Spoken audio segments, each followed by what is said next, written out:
Semicondutores. Tá aí uma palavra que você deve ver dia sim, dia não acompanhando notícias sobre carros. Pois é, eles estão no centro de uma crise que está longe de acabar e talvez sejam a principal causa da sua desistência de comprar um carro 0 km ou da demora para receber o que você encomendou. E nesse capítulo do Livrão KBB, a gente preparou um verdadeiro guia para você entender de uma vez por todas o que está rolando na indústria automotiva global por causa desses benditos chips. A gente vai explicar para você o que são semicondutores, por que eles estão em falta, qual é o impacto dessa crise, inclusive para o seu bolso, e qual é a luz no fim do túnel, se é que existe alguma. Vamos começar esse papo então? Antes, espera lá, se você está aqui pela primeira vez, se é o seu primeiro vídeo aqui na KBB, ou se você ainda não é inscrito, já aproveita para fazer isso agora, porque a sua inscrição, comentário e like são muito importantes para a gente continuar trazendo vídeo novo toda semana para você. Vamos começar esse capítulo respondendo a primeira pergunta. O que são semicondutores? A primeira coisa que você precisa ter em mente é que ele não é um item específico, mas sim uma classe de materiais capazes de conduzir correntes elétricas. Eles são principalmente compostos pelos elementos silício e germânio, que também são a fonte para a fabricação de vários componentes eletrônicos como transistores, diodos, microprocessadores e chips. Os semicondutores fazem parte de toda a cadeia de funcionamento de qualquer aparelho eletrônico, como o celular que você pode estar assistindo esse vídeo, a TV, videogame e, claro, carros. Nos carros, essa classe de itens é responsável por fazer toda a condução elétrica necessária para o gerenciamento eletrônico do carro, incluindo os microprocessadores que alimentam as diversas ECUs que o carro tem. A funcionalidade dos semicondutores abrange desde o motorzinho do vidro elétrico até o piloto automático adaptativo, passando pela central multimídia e sistemas de segurança. Para você ter uma ideia, dependendo do que exatamente você conta como um semicondutor, um carro comum pode ter de 100 semicondutores a mais de 1000, como defendem Chevrolet e Fiat quando falam sobre o Onix e o Argo. Portanto, se não tem semicondutores, não tem como fazer o carro pensar nas milhares de funcionalidades que ele precisa entregar para você. Beleza, mas então, se eles são tão importantes assim, como é que estão em falta? Quando a pandemia do coronavírus chegou, ela assolou a produção de veículos no mundo inteiro por conta das restrições de circulação e de reunião de pessoas para prevenir a transmissão do vírus. Essas medidas derrubaram o volume de produção de carros em todas as fábricas. Tanto que em abril de 2020, a Anfávia registrou queda de 99% na produção de automóveis do país. Isso significa que naquele mês, só 1.847 unidades foram produzidas. Dá para imaginar uma coisa dessa? E aí, com esse cenário de produção lá embaixo e demanda incerta, já que todo mundo estava mais em casa do que indo em concessionária comprar carro, as montadoras cancelaram ou adiaram as compras de semicondutores junto aos poucos fornecedores globais, prevendo que essa situação pessimista se estenderia por mais de meses e meses. Só que não foi bem isso que aconteceu, né? O mercado de automóveis se recuperou bem rápido no que diz respeito às vendas, considerando, claro, o cenário de pandemia. Tanto que antes mesmo do fim de 2020, a indústria brasileira já tinha voltado a produzir mais de 2.000 carros em um mês. Mas aí já era tarde. Todos aqueles pedidos de chips cancelados acabaram indo para as mãos de outros produtos eletrônicos que, ao contrário dos carros, nem passaram por crise na pandemia. Pelo contrário, tiveram suas demandas aumentadas, como smartphones, laptops, videogames, todos os eletrônicos que seriam usados nos home offices e homeschooling da vida absorveram toda a demanda deixada pelos carros e ainda exigiram mais dos fornecedores. Com isso, os clientes da indústria automotiva foram lá para o final da fila de entrega de semicondutores.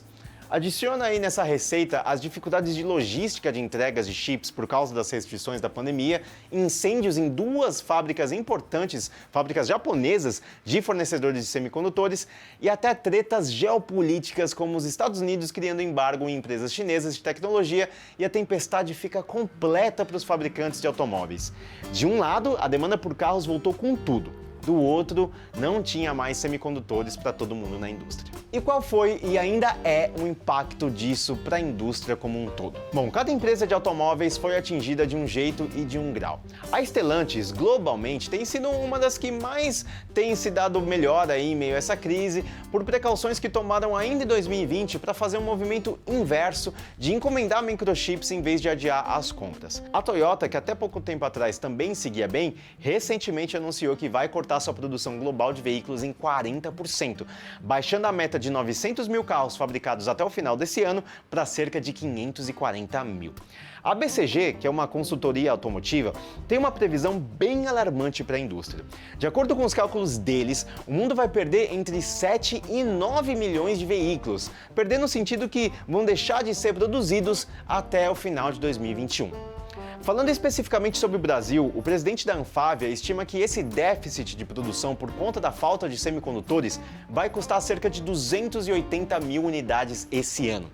De longe, a fabricante que mais vai contribuir para esse prejuízo é a Chevrolet. Até agosto desse ano, segundo o levantamento da consultoria AFS, a Chevrolet deixou de produzir 172 mil veículos, a maioria sendo da família Onix produzida em Gravataí. Mas ela não está sozinha nessa crise, já que 15 fábricas automobilísticas já tiveram que suspender produção esse ano, incluindo Honda, Hyundai, Nissan, Renault, Jaguar Land Rover, Volkswagen, Toyota e Stellantis, mais especificamente Fiat, Peugeot e Citroën. E o que tudo isso significa para você? As consequências são todas sentidas no seu bolso. A gente já fez um vídeo aqui explicando por que os preços subiram tanto em 2020. Tem um link aqui na descrição para você ver aquela análise e muito do que dissemos naquela época ainda vale hoje.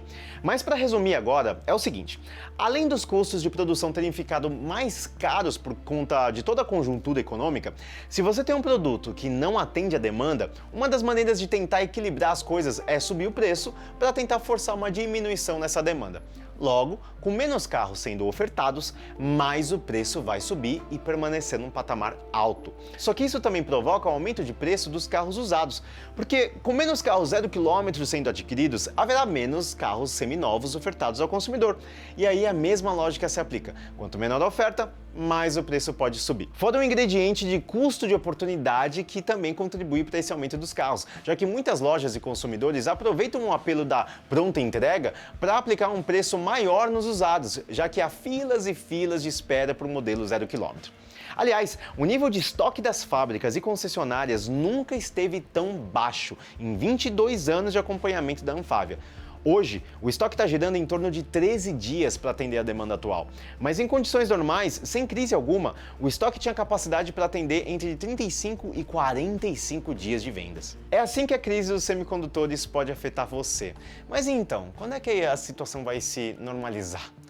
As notícias não são lá muito animadoras não. Apesar de não haver um consenso dos analistas aí sobre até quando vai perdurar essa crise, uma coisa todo mundo concorda: em 2022 a gente ainda vai sofrer bastante com isso, pelo menos até o final do primeiro semestre. Essa é a previsão da Anfávia, mas há quem diga que a solução mesmo do problema só vai ocorrer a partir de 2023, quando o nível de produção de semicondutores estiver maior por conta de novos investimentos de governos e empresas para aumentar a capacidade de produção. E daqui até lá não tem muito o que fazer não. A gente já falou o quanto a indústria é dependente dos semicondutores e não é como se fosse fácil subir uma fábrica deles e pudesse levantar em questão de dias e aí tudo se normaliza. Não. Portanto, se tem um novo normal que a gente vai ser obrigado a suportar por mais tempo, é o do mercado automotivo avançando meio que a trancos e barrancos para tentar atender a demanda com todas essas dificuldades de produção dessa conjuntura que a gente está vivendo. Agora eu quero saber de você. O que você acha que vai acontecer daqui para frente? Os preços tendem a só subir, continuar subindo sem fim? Ou você acha que a crise pode ser solucionada antes do que a gente imagina? Deixa aqui sua opinião para a gente enriquecer esse nosso debate. E se você ainda não é inscrito aqui no canal, aproveita para fazer isso agora. Aperta nesse botãozinho vermelho aí para fazer parte da nossa comunidade. Valeu e até a próxima!